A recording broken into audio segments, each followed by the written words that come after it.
Hello students, welcome to my YouTube channel. ये है time and work का तीसरा लेक्चर। तीसरे और चौथे लेक्चर में हम लोग बात करेंगे एफिशिएंसी रिलेटेड प्रॉब्लम्स की।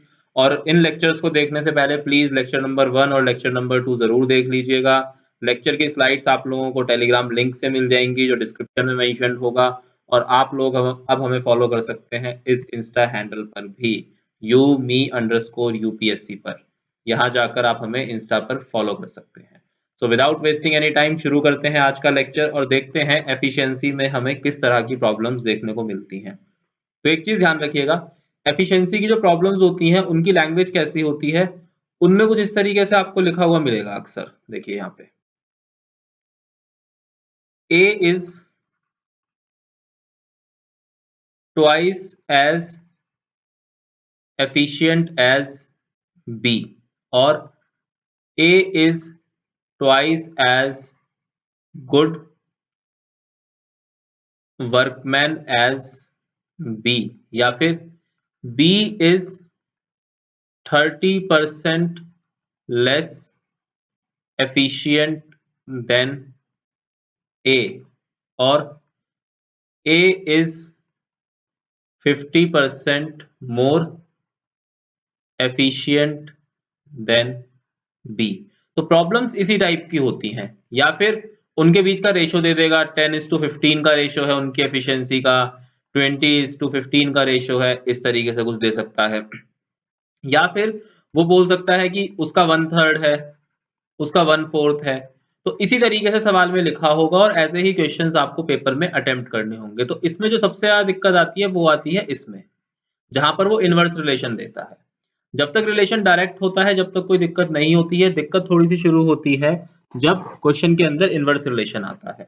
तो हम हर तरह के क्वेश्चंस डिस्कस करेंगे from very basic to advance, और उसके बाद आपका आई गेस एफिशिएंसी का कोई क्वेश्चन नहीं अटकेगा। अगर कोई क्वेश्चन अटकता है, किसी क्वेश्चन में आप फंस जाते हैं, तो करना क्या है, आपने करना है मुझे ईमेल आईडी पर लिखना है। और मेरी ईमेल आईडी आप लोगों को पता ही है, 1993chirag@gmail.com। यहाँ पर आपने मुझे लिखना है, आपके जो भी डाउट्स हैं उन सब का समाधान मैं एसएप कर दूंगा। चलिए क्वेश्चन देखते हैं। सबसे पहला क्वेश्चन कहता है, Ram is twice as efficient as Sunita and can finish a piece of work in 25 days less than Sunita. Sunita can finish this work in how many days. यहाँ पर देखिए, अगर सुनीता किसी काम को x डेज में करेगी, क्योंकि राम उससे ट्वाइस एफिशिएंट है, तो राम उस काम को आधे दिनों में कर देगा। मतलब अगर सुनीता किसी काम को 10 दिन में कर सकती थी, तो राम उस काम को 5 ही दिन में खत्म कर देगा। इसका मतलब राम कितने दिन लेगा उस काम को खत्म करने में, x/2 डेज। राम ने लिए x/2 डेज, जो कि कितने कम है सुनीता के दिनों से, 25 कम है। इसके बीच में कितना डिफरेंस है, 25 का डिफरेंस है। सुनीता जितने दिन लेती है वो 25 दिन ज्यादा है राम के दिनों से। तो अगर मैं राम के दिनों में 25 ऐड कर दूं तो वो सुनीता के दिनों के बराबर पहुंच जाएगा। तो यहां से क्या हुआ, x/2 is equal to 25 and x is equal to 50। और x हमने क्या माना था, डेज ऑफ सुनीता। इसका मतलब सुनीता को कितने दिन लगेंगे उस काम को खत्म करने में, 50 days. Sunita can finish this work in how many days, option number E, 50 days. अब अगर किसी को ये सॉल्व करना नहीं आता, so sorry, I can't help it. बाकी मैं एक बार बता देता हूँ इसको कैसे मैंने सॉल्व करा है। 25 is equal to x minus x/2। So 25 is equal to x/2, so x is equal to 50। चलिए अगला क्वेश्चन देखते हैं। Chetan is thrice as efficient as Mamta and together they can finish a piece of work in 60 days. Mamta will take how many days to finish this work alone?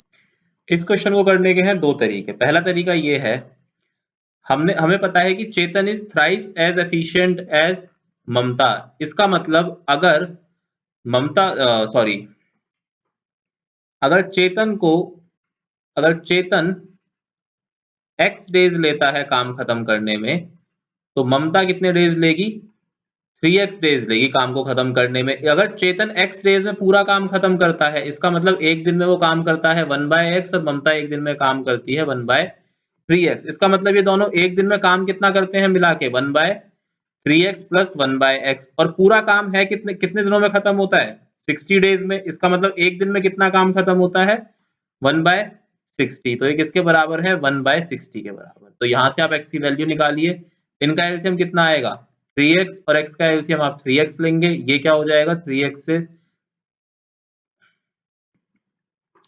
तो 3x से 3x गया, ये 1 आया, यहाँ पर x से x गया, ये 3 आया, इज इक्वल टू 160, ये हो जाएगा 4 और ये हो गया 240, so 240 is equal to 3x, x is equal to 80। इसका मतलब चेतन को लगते हैं 80 दिन, तो ममता को कितने डेज लगेंगे 240 डेज लगेंगे। दूसरा तरीका क्या है, यहाँ पर देख लीजिए, चेतन और ममता, इसको कुछ दिन लगते थे और इसको कुछ दिन लगते थे, और हमने ये मान लिया उनका जो एलसीएम है वो 60 आता, ठीक है, क्योंकि पूरा काम कितने दिनों में खत्म हो रहा है 60 डेज में, तो हमने ये माना कि वो 60 डेज में 60 यूनिट्स बनाते थे, इसका मतलब 1 डे में 1 यूनिट बनाते थे मिलकर, ठीक है।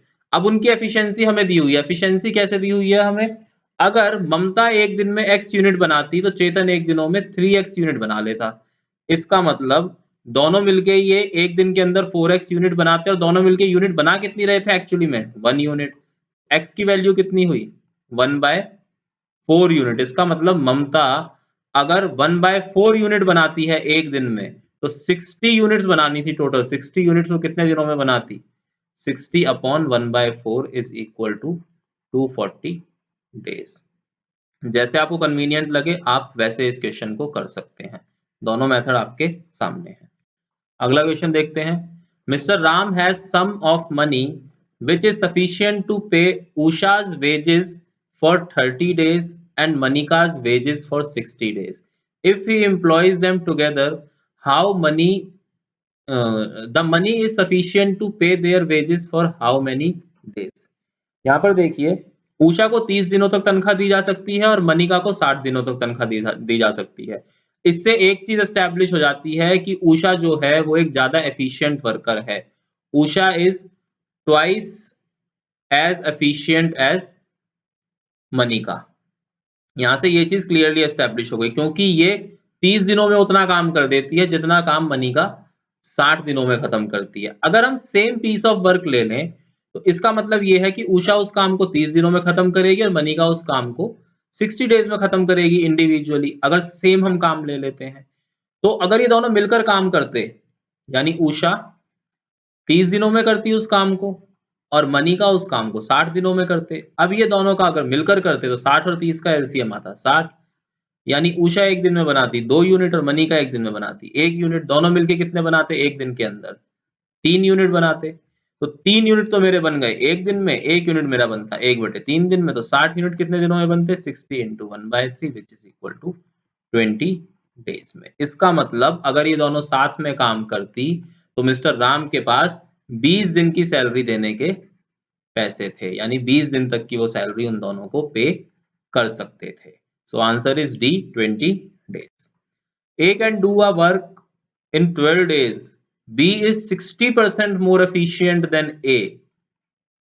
How many days B alone take to do the same job? इसको कैसे करते हैं, A लेता है 12 दिन, तो हमने ये B के हमें दिन पता नहीं है, तो हमने ये मान लिया कि टोटल जो है वो 12 यूनिट काम था, 12 यूनिट काम हो गया, इसका मतलब ये था A को 12 यूनिट बनाने में 12 दिन लग रहे थे, इसका मतलब क्या हो गया A एक दिन में 1 यूनिट बना रहा था, 1 यूनिट बना रहा था 1 डे में।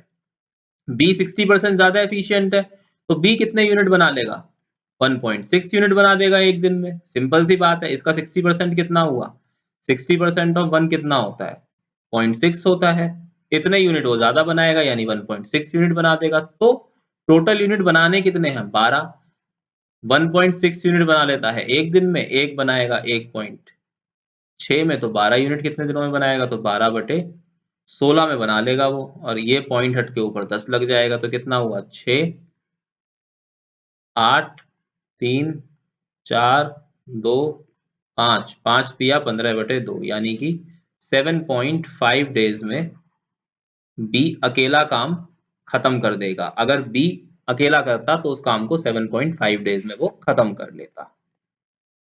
नेक्स्ट क्वेश्चन देखते हैं। चलिए आज के लेक्चर में इतने ही question. Please like share and subscribe the channel और बेल आइकन दबा दीजिएगा ताकि आप लोगों को अपडेट्स मिलते रहें हमारे चैनल के सारे। फॉलो कर लीजिएगा इंस्टाग्राम पे और टेलीग्राम लिंक पर, हमें टेलीग्राम लिंक आपको मिलेगा डिस्क्रिप्शन में। Thanks for watching this lecture.